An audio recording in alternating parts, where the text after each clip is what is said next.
Aspectos físicos da vivência espiritual encarnada. Ixi, não foi. Vamos lá. Qual que é o objetivo da apresentação de hoje? Nós espíritas, o nosso principal objetivo é evoluir. Na verdade, de todos os homens, né? Mas eu acho que nós espíritas, a gente tem um foco na evolução, né? Acima de tudo. Mesmo que seja que alguém tenha se tornado espírita para ser mais feliz, para superar uma dor, isso é evolução. Superar uma dor é uma evolução, ser mais feliz é uma evolução, tentar fazer as pessoas à nossa volta mais felizes é uma evolução. E a gente pode fazer isso através do perdão, a gente pode fazer isso através da reflexão, através de ressignificar uma série de traumas que a gente eventualmente tenha tido, uma série de formas, mas um deles é mudando o nosso comportamento, um comportamento eventualmente nocivo, um comportamento tóxico, um comportamento positivo, para ter uma vibração positiva. Acho que você está com o microfone. Isso. Para passar por um comportamento positivo. Tem um livro do Divaldo Franco, chama Autodescobrimento, uma busca interior, que diz o seguinte: como parte do seu trabalho evolutivo, ao espírito cabe o esforço de disciplinar e edificar o pensamento através da fixação da mente em ideias superiores, da vida, do amor, da arte elevada, do bem, da imortalidade. Assim procedendo, o espírito atinge a plenitude e a felicidade. É um processo de autoconhecimento, autodescobrimento, autoaprimoramento e encontro com o Deus interno.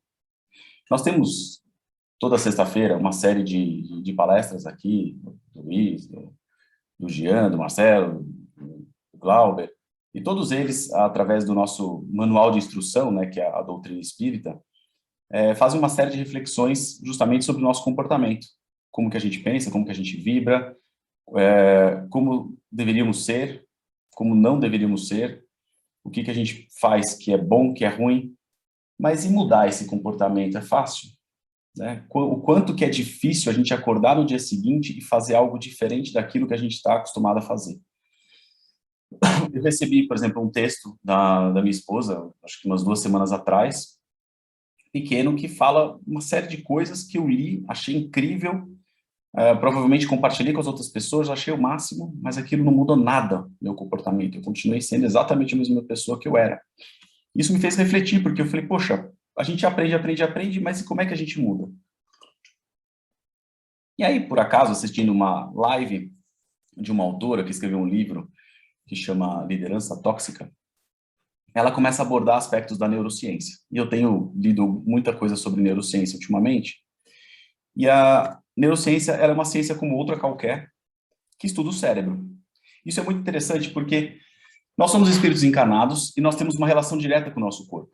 Então, nós influenciamos o nosso corpo, a gente está cansado, careca de saber disso, né? A gente, estressado, pode ficar com o cabelo branco, a gente pode criar doenças, pode ter uma série de problemas, de paranoias e tudo mais. E o contrário também é verdadeiro. Se nós não cuidamos do corpo, esse corpo começa a adoecer, começa a apresentar problemas, a gente não dorme direito, a gente fica com uma descompensação química no corpo, isso causa uma série de problemas e no dia seguinte é muito difícil você acordar e fazer tudo aquilo que a gente aprende aqui, né? Como que a gente vai acordar no dia seguinte, vai ser uma pessoa maravilhosa, vai praticar caridade, fazer tudo se a gente não está sequer dormindo direito. Então, por isso que o título dessa apresentação de hoje, né? Quais são os aspectos físicos dessa vida encarnada aqui, né?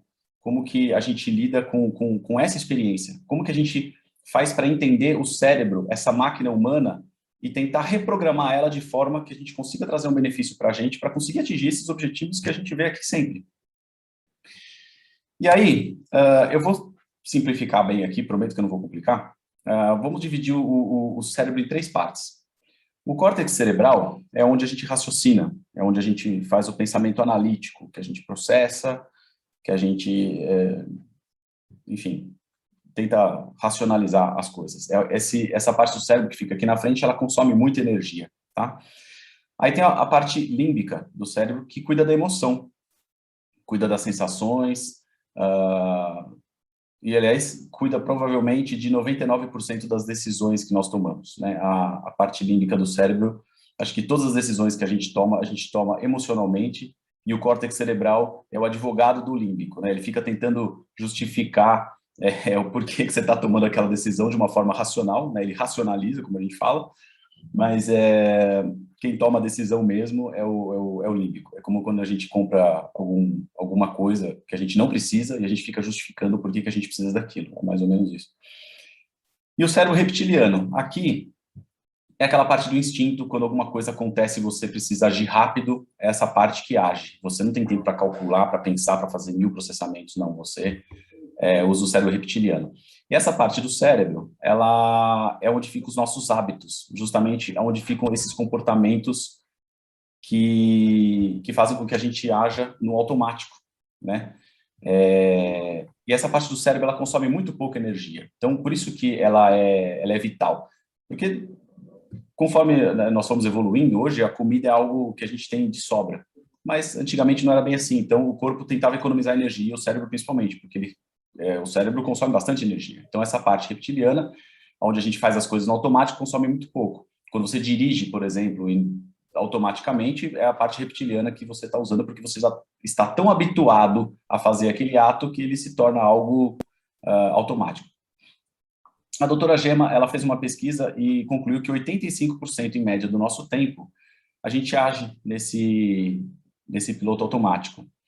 E é por isso mesmo que a gente desenvolve hábitos. Eu, por exemplo, eu tenho um defeito, eu me considero uma pessoa tóxica depois que eu li esse livro, porque quando a gente fala assim, a pessoa tóxica, a gente imagina de cara aquela pessoa malvada que é mal intencionada, que quer fazer mal para os outros. Isso não é verdade. Você pode ter uma pessoa super do bem, super bem intencionada, e ela pode ser tóxica, né? Eu, por exemplo, o meu problema é reclamar. Eu sou um reclamão, assim, de carteirinha.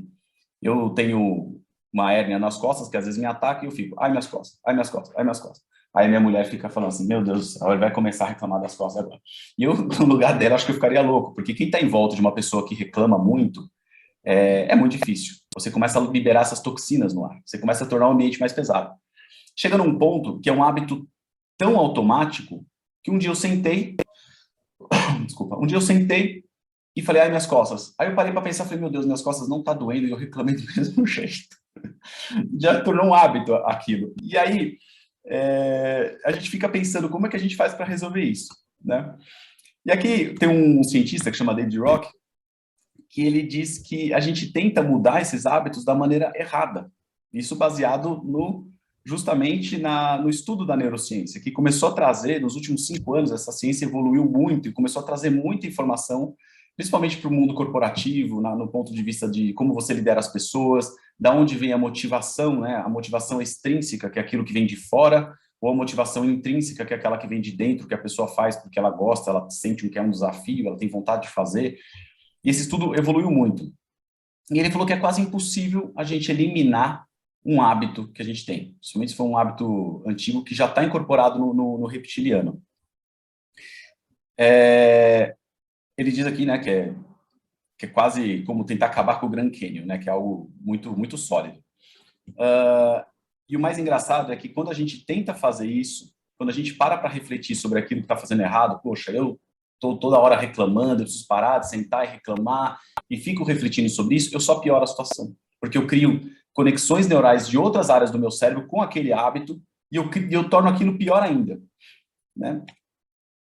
Então, qual que é a solução que aí a neurociência traz para a gente? Uma forma de a gente criar um comportamento legal, diferente. A gente cria um novo comportamento e a gente substitui aquele. Na verdade, a gente sobrepõe. A gente não vai conseguir eliminar o hábito ruim. A gente vai deixar ele lá numa caixinha, guardado, e a gente vai criar um hábito novo.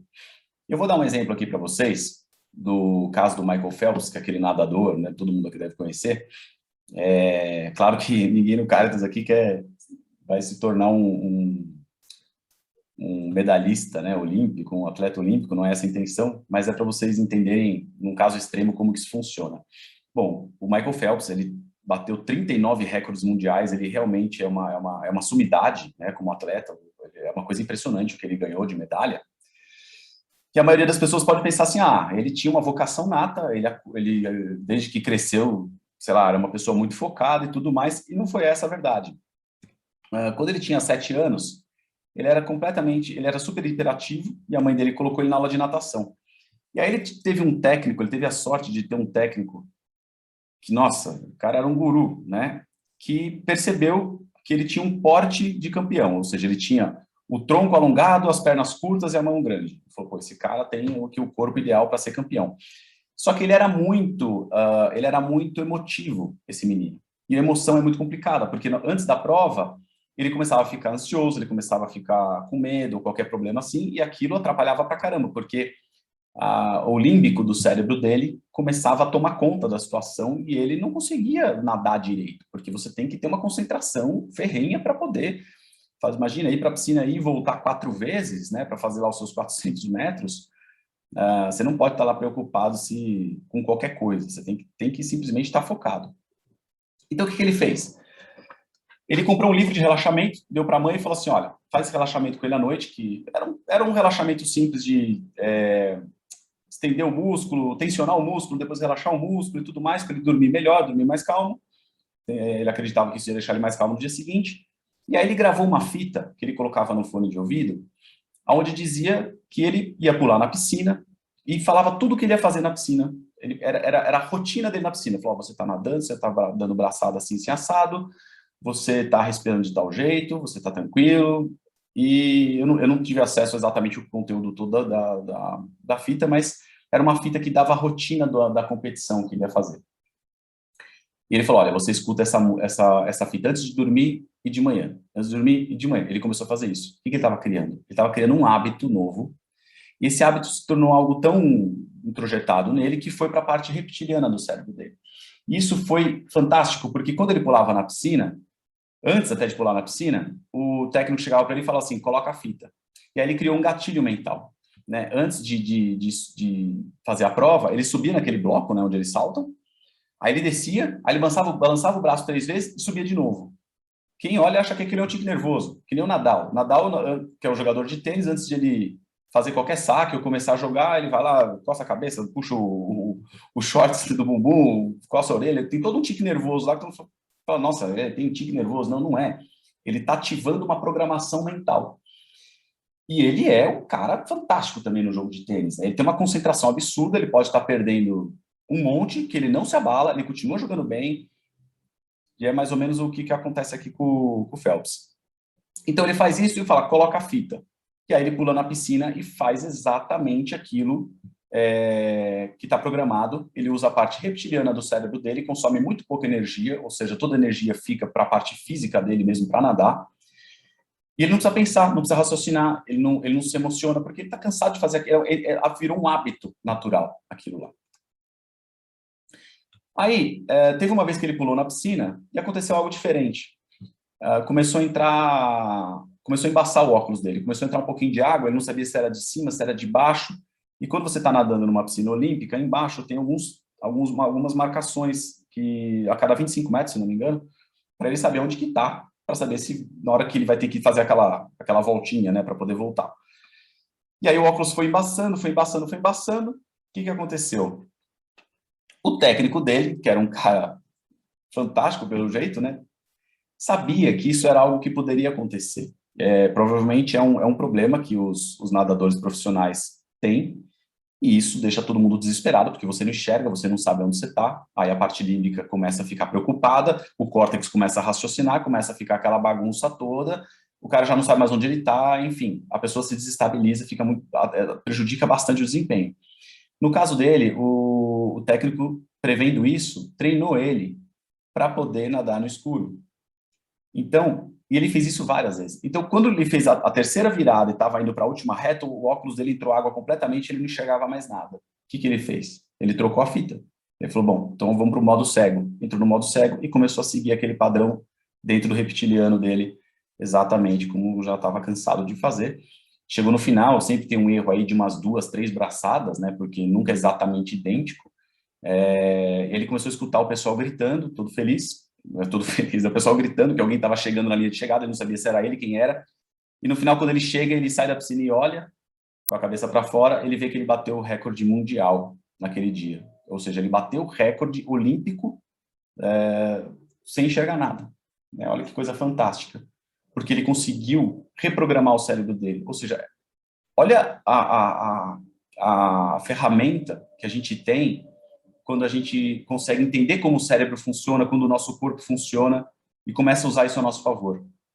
Teve um caso parecido também com o Ayrton Senna. O Ayrton Senna já era algo diferente na época, acho que a neurociência não existia na época do Ayrton Senna, mas ele teve uma situação parecida também, que ele estava numa prova em Mônaco, ele ia fazer a volta, era apenas a volta de qualificação para ver quem ia ficar na pole, e ele conseguiu entrar na pole position, o pessoal da equipe chamou ele de volta, falou, pode voltar porque você já está na pole position, todo mundo já tinha voltado para o box, ele já estava em primeiro, e ele não respondeu o rádio e começou a dar mais volta. Aí ele baixou meio segundo, aí ele baixou um segundo, que para a Fórmula 1 é uma coisa absurda, ele baixou um segundo em relação ao segundo colocado, que era da mesma equipe, que era o Alan Prost, o mesmo carro e tudo mais.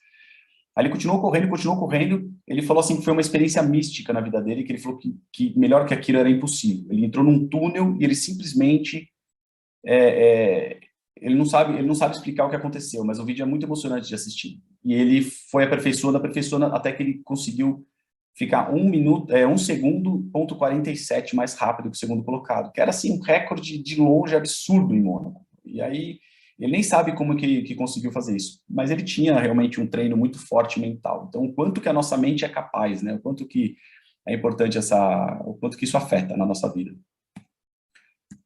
Eita, peraí que não está indo. Tá. Aí tem a questão dos fatores genéticos. Teve uma pesquisa em 2012, em Londres, que descobriu que existe um cromossomo, né, o 8, tem um número lá, SR, 4000, não sei quanto, que o cromossomo ele é feito de 4 componentes químicos, né? Adenina, guanina, citosina e timina.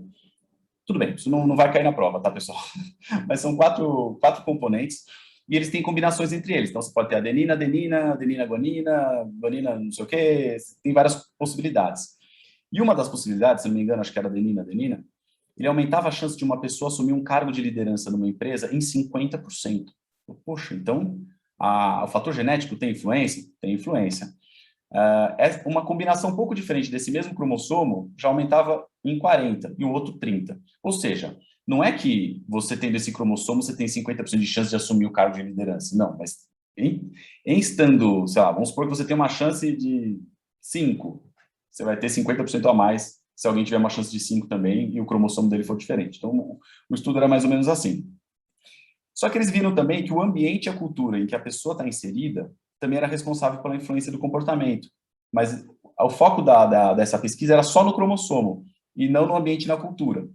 Aí fizeram uma segunda pesquisa no Rio Grande do Sul, justamente para expandir essa daí, para verificar essa parte, né? O quanto que o aspecto cultural e o do ambiente tinha na formação de um líder. Então, lá no Rio Grande do Sul tinha um polo industrial, onde tinha indústrias grandes, né, internacionais, multinacionais, enfim, e pegaram esses líderes e começaram a fazer essa pesquisa, uma pesquisa muito complexa, porque você tem que tentar isolar todos os aspectos, né, para poder chegar a alguma conclusão, e eles concluíram que a genética tem influência, como já tinha sido provado, legal, mas o ambiente externo era determinante para formar um indivíduo com comportamento para assumir um cargo de liderança. Ou seja, não temos desculpa para dizer assim, eu sou assim porque meu pai era assim, não tem jeito, é genético.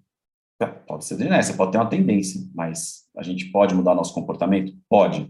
Então, na verdade, tudo isso aqui foi para mostrar para vocês que, independente da nossa tendência genética, o ambiente em que a gente está inserido, a cultura e, certamente, a nossa força de vontade, ela é tão determinante quanto, né? Não dá para saber a proporção exata, cientificamente falando, mas a gente sabe que é tão determinante quanto. Essa questão do contato humano é um outro fator muito importante, porque deixa eu ler aqui para vocês. O conhecimento atual sobre a química da reação do cérebro ao contato humano mostra que o contato positivo reduz os níveis sanguíneos dos hormônios de estresse, epinefrina, norepinefrina e cortisol. As pessoas também podem produzir os hormônios ocitocina e vasopressina, que promovem confiança e conexão. O contato entre as pessoas estimula o neurotransmissor dopamina, que aumenta a atenção e o prazer, e a serotonina, que reduz o medo e a preocupação. Desse modo, conclui, quando as pessoas estão sofrendo, os esforços de alguém que vem para ajudá-las pode fisiologicamente reduzir o medo e o estresse, permitindo que elas comecem a funcionar com eficiência novamente. Puxa, olha que coisa legal, né? A gente fala tanto aqui de como que a gente tem que cuidar das pessoas, que a gente tem que olhar para as outras pessoas com qualidade de tempo e dar atenção. Esse livro cita isso, né? Quando a gente para 5 minutos e dá atenção real para uma pessoa, aquilo causa uma mudança fisiológica na pessoa. No final, vou explicar o que vem primeiro, o ovo ou a galinha aqui, mas vamos avançar. Um outro hormônio é a ocitocina, vocês devem ter ouvido falar já, que é o hormônio conhecido como hormônio do amor, da generosidade e da calma. É até interessante porque fizeram uma pesquisa onde eles deram ocitocina para um grupo de controle, lá, né, para as pessoas que estavam na pesquisa, e perceberam que essas pessoas elas tinham muito mais tendência a doar dinheiro para as outras do que as que não tinham tomado. E aí a gente fala assim, pô, então quem que está tomando conta aqui, né? É o nosso corpo que está tomando conta, é o espírito que está tomando conta? Eu vou falar sobre isso no final aqui. E como que aumenta os níveis de ocitocina? Esse é um hormônio, gente, assim, se vocês colocarem no Google e forem ler sobre ele faz tudo no corpo. Ele serve para aumentar a amamentação da mãe, para criar o afeto com o filho. Inclusive, teve uma pesquisa de 1940, acho que um cara chamado René Spitz, ele viu que tinham duas crianças, né, dois bebês que não eram abraçados, eles não tinham contato humano. E esses bebês, eles ficaram com retardo mental, eles tiveram um problema neurológico. E essa pesquisa avançou ao longo do tempo e realmente perceberam que o fato de não ter a mãe acariciando o bebê ali e junto ao corpo, fazia com que aquela criança tivesse uma série de disfunções, porque a ocitocina ela é responsável por um monte de coisas no corpo, um monte de coisa. Ela faz, nossa, assim, é realmente uma lista muito longa, né? E ao contrário, quando você está muito estressado, ou com muita testosterona, você diminui a ação da ocitocina. Então, o inverso também é verdadeiro. Aí vem aquela pergunta, né? Da influência dos órgãos, se pode inferir a existência de uma relação entre o desenvolvimento do cérebro e o das faculdades morais e intelectuais? Não confundais o efeito com a causa. O espírito dispõe sempre das faculdades que lhe são próprias. Ora, não são os órgãos que dão as faculdades, e sim estas que impulsionam o desenvolvimento dos órgãos. Eu fiz questão de procurar isso no Livro dos Espíritos, porque eu pensei assim, bom, então peraí, vamos supor que eu vou lá e abraço alguém, tá? Ela vai produzir lá os hormônios, vai ter uma resposta fisiológica na pessoa. Mas aí isso afeta o espírito ou é o contrário? E aqui a gente vê que não, é o contrário. Quando a gente faz isso, a gente afeta o espírito e o espírito influencia o corpo para que essas substâncias sejam liberadas e aí o corpo entra numa situação de calma e tudo mais. Então, vocês percebam que a nossa relação com o nosso corpo não é algo separado, não é simplesmente uma máquina aqui que a gente pega e usa e quem sente puramente o espírito, é uma troca, né? A gente está encarnado, a gente não é um espírito livre. Então, se a gente toma um antidepressivo, esse antidepressivo mexe com o nosso corpo, talvez ele abra a possibilidade ali do espírito fluir melhor, quando alguma coisa está em desequilíbrio. Tanto é que existem algumas perguntas no Livro dos Espíritos que dizem que por que uma pessoa, por exemplo, pode nascer com um retardo mental, né? E lá explica que aquela prova que aquele espírito precisa passar, ele limita a inteligência daquele espírito quando está dentro daquele corpo físico. Então, aqui a gente vê... eu fiquei pensando, falei, por que vem antes, né? O corpo influencia o espírito? Falei, pô, não é possível, não faz sentido, porque é o que está escrito aqui, né? Não são os órgãos que dão as faculdades, sim essas que impulsionam o desenvolvimento dos órgãos. Tá, acabou aqui, deixa eu interromper. Tá, e o que eu queria comentar com vocês é o seguinte, a gente tem uma série de situações no dia a dia que influenciam o nosso comportamento, né? Existe um termo, meme, hoje a gente recebe alguns memes, né, pelo celular, fala, acho que recebi um meme, acabou popularizando esse nome, mas um meme, na origem correta da palavra, ela é uma informação que altera o comportamento. Ela vai de cérebro em cérebro, vai passando de uma pessoa para outra e altera o comportamento. E hoje, como a gente vive muito no automático, a gente fica muito suscetível a ter o nosso comportamento manipulado por uma série de eventos externos. Então, vou dar um exemplo aqui. Essa semana, eu estava assistindo um filme com a minha esposa, não sei se vocês viram um filme chamado Ex Machina, onde uma pessoa muito rica, ele é dono de um buscador na internet, como se fosse o Google, é o dono do Google, vamos dizer assim, né? Mas tinha outro nome. E aí ele desenvolve um robô com inteligência artificial, e ele chama lá, e faz um sorteio lá, e pega um programador da empresa dele para ir na casa dele, que é aquela casa maravilhosa, no meio de uma floresta, enfim, todo cheio de floreado, né? E ele chega para o garoto e fala o seguinte: olha, eu quero que você faça um teste com esse robô para ver se você acha que ele te convence que é um ser humano. Desculpa se eu vou estragar um pouquinho só o filme, tá? Não vou estragar tanto. Mas aí o filme é muito interessante porque começa o diálogo do menino com esse robô e o diálogo começa a ficar muito interessante até um dado momento que supostamente o robô se apaixona por esse garoto. O robô fica sempre preso num quarto porque assim o corpo ele é robótico, mas o rosto é de uma menina. E isso é super importante porque começa a criar uma empatia com o menino. Ele olha, vê uma robô que tem um rosto bonitinho, ela é toda meiga, ela é toda fofa, ela é vítima porque ela quer sair daquele quarto para conhecer o mundo e o inventor dela, né, é um homem mau que não deixa ela sair. O menino começa a se envolver com ela. Num dado momento do filme, eu percebi que, num dado momento do filme, a Jerusa já estava assim: não, vai, consegue, tenta fugir, vai, mata o cara. E aí eu parei para pensar, falei: não, para um pouquinho, a gente está torcendo para o robô. E o cara que inventou o robô, tudo bem que ele não era uma pessoa super ética, né, super correta, tinha lá um desviozinho ou outro, mas estava longe de, coitado, merecer morrer. Ele era dono daquele robô, ele fez um robô que conseguiu simular tão bem as emoções humanas, que a gente, com o nosso neurônio espelho, a gente cria uma empatia com ele, aquele robô vira uma vítima, a gente tenta ajudar o robô e começa a encontrar o ser humano. Aí quando eu parei para pensar, eu falei: não, peraí, isso aqui está errado. Mas o nosso instinto natural, o que que é? A gente criar uma empatia com aquilo que nos toca. Então você vê uma menininha bonitinha que está lá, vítima, que quer sair, coitada, não sei o quê, a gente instintivamente, já, né, a nossa parte límbica e o reptiliano junto, dentro do instinto, muito junto, a gente quer proteger aquele ser, até cair na real, até entrar o córtex e falar: ô, peraí, aquilo lá é um robô, o outro é um ser humano, ele é mais importante, vamos focar onde realmente onde está.